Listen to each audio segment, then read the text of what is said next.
বেদনাদায়ক ঘটনা। যেই জড়িত থাক তাকে ইমিডিয়েট শাস্তি দিতে হবে এবং আমরা চাই এই কেসটা ফাস্ট ট্র্যাক কোর্টে হোক। ফাস্ট ট্র্যাক কোর্টে হলে জুডিশিয়াল প্রসেসটা তাড়াতাড়ি হবে এবং তাকে আমরা ফাঁসির দাবি জানাবো। কারণ কিছু লোক এখনো সামাজিক অবস্থার মধ্যে আছে, সামাজিক মূল্যবোধটাকে ভুলে গেছে। মেয়েদের গায়ে হাত দেওয়া যে কত বড় অপরাধ এবং তার সাথে যে অত্যাচার করেছে বা তাকে যেভাবে খুন করেছে, আমি আশ্চর্য হয়ে যাচ্ছি। ওখানে নার্সরা ছিলেন, ওখানে ওদের সিকিউরিটি ছিলেন,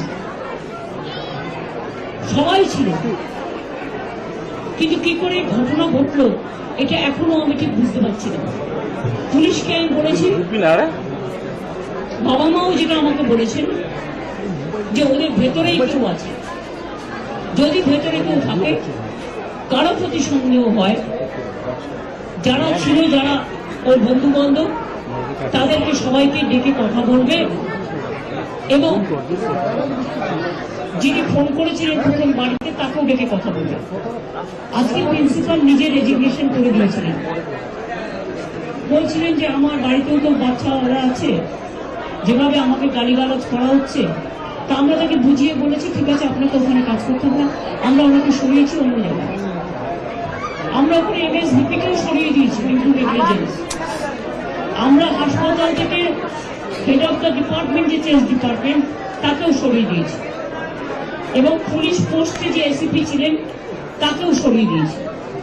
সবাইকেই সরানো হয়েছে এবং ডগ স্কোয়াড থেকে শুরু করে, ভিডিও থেকে শুরু করে, ফরেন্সিক ডিপার্টমেন্ট থেকে শুরু করে সবাইকেই ইনভলভ করা হয়েছে যাতে খুনি গ্রেপ্তার হয় এবং দোষীরা শাস্তি পায়।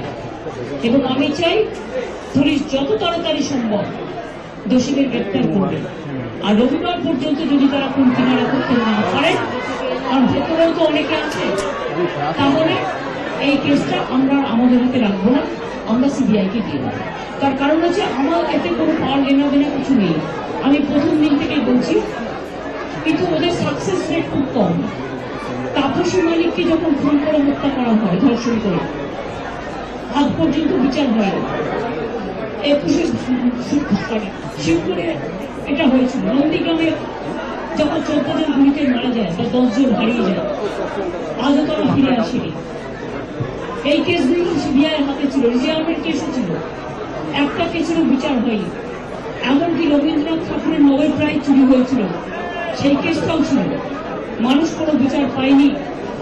কিন্তু তবু মানুষের স্যাটিসফ্যাকশনের জন্য যদি কেউ ভাবতে পারে যে পুলিশ ঠিক মতো করতে পারছে না, যদিও Calcutta police is the best police in the world, তাদের তদন্তের যে সিস্টেমটা এবং সবচেয়ে ভালো অফিসারকে লাগানো হয়েছে সমস্ত কিছু দিয়ে, আমরা রোববার পর্যন্ত সবাইকে ডাকবো, আমাদের পুলিশ ডাকবে।